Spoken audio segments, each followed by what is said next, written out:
अस्सलामुअलैकुम, नमस्कार, आदाब। मेरा नाम है शाहदुद्दीन और मैं प्रबोधन एजुकेशन में आपका स्वागत करता हूँ। ये हमारी प्राचीन भारत में यूजीसी नेट की जो है टर्मिनोलॉजी चल रही है, ये उसी क्रम में जो है अगली वीडियो है। आज का जो टॉपिक है वो विशिष्टाद्वैतवाद है। इससे पहले जो है हम शंकराचार्य का अद्वैतवाद जो है कंप्लीट कर चुके हैं और उसके बारे में जो उन्होंने क्या क्या कहा था उसके बारे में हमने डिटेल से कवर कहा था। उन्होंने एक बात कही थी कि तत्वता और मूलता एक है, यानी ब्रह्म और जीव जो है, ब्रह्म जो है ब्रह्मा को गॉड को कहा जाता है, जीव यानी कि हम लोग हैं, कहते हैं ब्रह्म और जीव तत्वता और मूलता एक ही हैं। लेकिन अब हम विशिष्टाद्वैतवाद को करेंगे तो सबसे पहला प्रश्न यही उठेगा कि ब्रह्म रामानुजनाचार्य कहेंगे कि ये जो है तत्वता और मूलता एक नहीं है। इसको लेकर हम आगे बात करेंगे। तो हम अपनी वीडियो को जो है शुरुआत करते हैं। अगर आप पहली बार वीडियो पर विजिट कर रहे हैं तो इससे प्रीवियस वाली वीडियो भी जाके देखें, क्योंकि ये जो सारी वीडियो है एक दूसरे से कनेक्टेड हैं। अगर आप जो है बीच में आगे किसी वीडियो को ऐसे देखेंगे तो आपको जो है कॉन्सेप्ट इतना हालांकि समझ में तो आ जाएगा, लेकिन जो है आपको अगर अपनी नॉलेज को इन्हेंस करना है तो आपको जो है प्रीवियस वीडियो देखनी ही पड़ेंगी। तो हम शुरू करते हैं। आज का जो टॉपिक है हमारा वो है विशिष्टाद्वैतवाद दर्शन। अब विशिष्टाद्वैतवाद दर्शन क्या है? मैंने आपको बताया था, एक तरफ ब्रह्म है, एक तरफ जीव है, ठीक है। इनके बीच में जो दीवार है वो माया की दीवार है। अब इस माया की दीवार को भेदने के लिए जो कि शंकराचार्य ने बताया था वो ज्ञान मार्ग है, उस ज्ञान मार्ग को बताया था। और दूसरी तरफ जो है विशिष्टाद्वैतवाद में रामानुजनाचार्य जो है इसको भेदने के लिए कौन सा मार्ग बताएंगे? भक्ति मार्ग बताएंगे, ठीक है। क्वेश्चन जो यहाँ से बनेगा, देखो, भक्ति मार्ग किससे संबंधित है? श्री संप्रदाय से, जबकि शंकराचार्य का जो है स्मृति संप्रदाय किससे संबंधित है? अद्वैतवाद से। यहाँ से क्वेश्चन बनने की संभावना पूरी रहती है। मैं आपको और भी जो है द्वैतवाद, अद्वैतवाद, विशिष्टाद्वैतवाद, द्वैतवाद, अचिंता भेदा, भेदवाद, निपख, दादू दयाल का सबके बारे में जो है मैं आपको पीछे एक वीडियोस में बना दूंगा, तो उसमें सभी ये लिखवा दूंगा। तो अभी हम यहाँ पर अपनी वीडियो पर आते हैं। एक तरफ शंकराचार्य क्या कह रहे हैं? कहते हैं ब्रह्म और जीव तत्वता और मूलता एक है, लेकिन रामानुजनाचार्य कहते हैं नहीं, कहते हैं तत्वता तो एक है पर मूलता एक नहीं है। अब आप बोलेंगे मूलता एक कैसे नहीं है? तो सबसे पहले क्वेश्चन यही उठता है कि मूलता एक क्यों नहीं है? क्योंकि अब मान लीजिए गंगा, आपने गंगा नदी का सुना होगा। गंगा नदी भाई पूरी फेमस है, एक धार्मिक नदी भी है भारत की।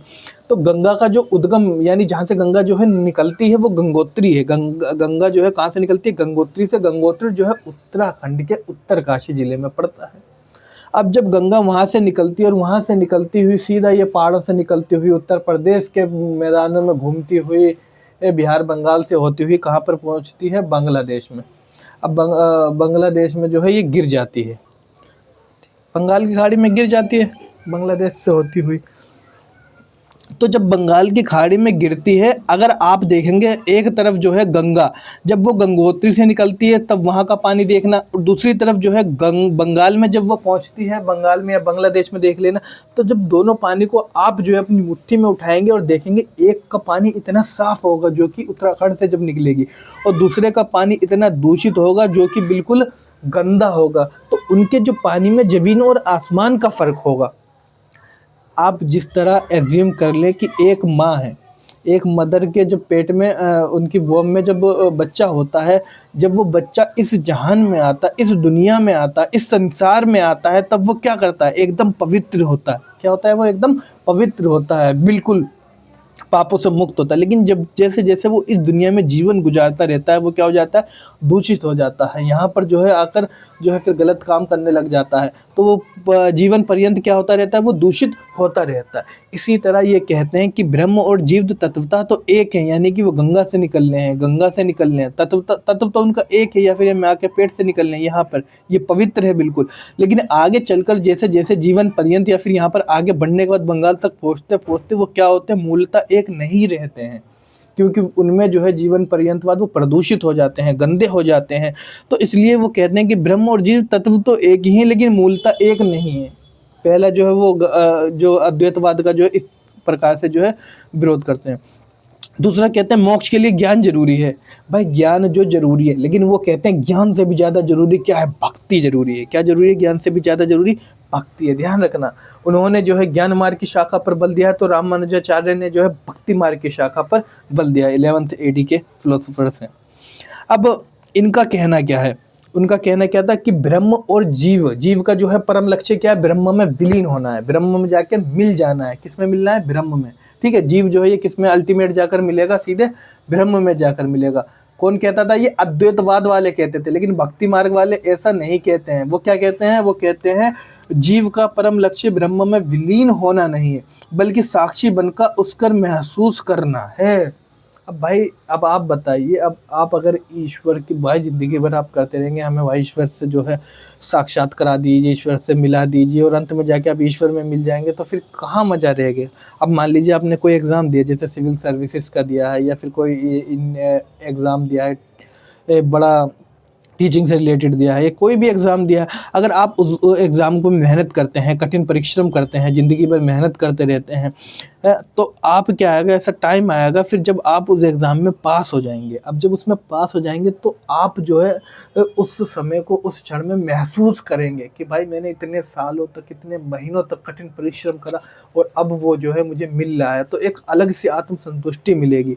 तो इसलिए कहते हैं जीव का परम लक्ष्य ब्रह्म में विलीन होना नहीं है। अगर ब्रह्म में विलीन हो जाएगा तो फिर क्या रह जाएगा, उसका साक्षी बनकर उसे महसूस करना है। हम उसे जो है महसूस करेंगे, उस लम्हे को जो हमने सालों लगाए हैं उसे प्राप्त करने में, किसी एग्ज़ाम को पास करने में, ज़िंदगी में कुछ ऐसा पाने के लिए जिसमें हमने सालों लगाए हैं, तो उस लम्हे जब वो हमें मिल जाएगा, हम उसे जो है महसूस करेंगे।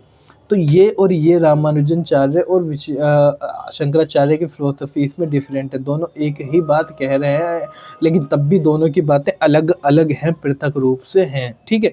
एक तरफ वो ज्ञान मार्ग को देते हैं रामानुजनाचार्य, दूसरी तरफ रामानुजनाचार्य एक तरफ भक्ति मार्ग को कहते हैं, और दूसरी शंकराचार्य जो है ज्ञान मार्ग को कहते हैं।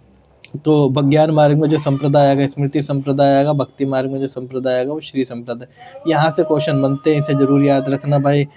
तो आपको समझ में आ गया होगा रामानुजनाचार्य की फिलोसफी क्या है, ठीक है। जो और जो है अद्वैतवाद की 2 ही 3 सवाल लेके सवाल उठते हैं। वो कहते हैं ब्रह्म और जीव तत्वता और मूलता एक ही है, जो घड़े का एग्जाम्पल देते हैं। दूसरी तरफ ये जो है गंगा का या जब पेट में बच्चा होता है तब वो पवित्र होता है, जीवन पर्यंत दूषित हो जाता है। ये ऐसा एग्जाम्पल उठा के जो है देते हैं, दिया जाता है यहाँ पर अद्वैत विशिष्ट अद्वैतवाद वालों के जरिए। दूसरा, मोक्ष उतना जरूरी है, परंतु उससे भी जरूरी है, मोक्ष के लिए ज्ञान तो जरूरी है, कहते हैं ज्ञान से भी ज़्यादा जरूरी है भक्ति है। आगे चलकर आप मध्य काल में देखेंगे कि भक्ति का करेगा। यहीं से जो क्या होगा, दार्शनिक आधार भक्ति आंदोलन को मिल जाएगा, जो कि रामानुजनाचार्य से स्टार्ट हो जाता है। दार्शनिक भक्ति आंदोलन को क्या मिलता है, दार्शनिक आधार मिलता है। और आगे चलकर भक्ति मार्ग हम देखेंगे, क्योंकि भक्ति जो है उपजेगी, जो भक्ति दक्षिण में, लेकिन दक्षिण से उत्तर की ओर जाएगी भक्ति। आप ध्यान रखना, कहाँ से जाएगी, दक्षिण से उत्तर की ओर, यानी साउथ से लेके नॉर्थ की तरफ जो है भक्ति हमारी जाएगी। तो ध्यान रखना। तो यही है हमारे विशिष्ट अद्वैतवाद। मैंने आपको बता दिया है अद्वैतवाद भी और विशिष्ट द्वैतवाद भी। अब इसके बाद में जो हम अगला टॉपिक कवर करेंगे, मैं आपको दिखा देता हूँ वो क्या होगा। इसके बाद जो हम मोक्ष के बारे में थोड़ा और जानेंगे। मोक्ष के बाद में अलवार क्या है, न्यानार क्या है। मोक्ष के ऊपर बता तो चुका हूँ, लेकिन एक जो इसमें नया मार्ग जुड़ गया है, मैंने आपको ज्ञान मार्ग बता दिया है, कर्म मार्ग और भक्ति मार्ग जो है जुड़ जाएगा।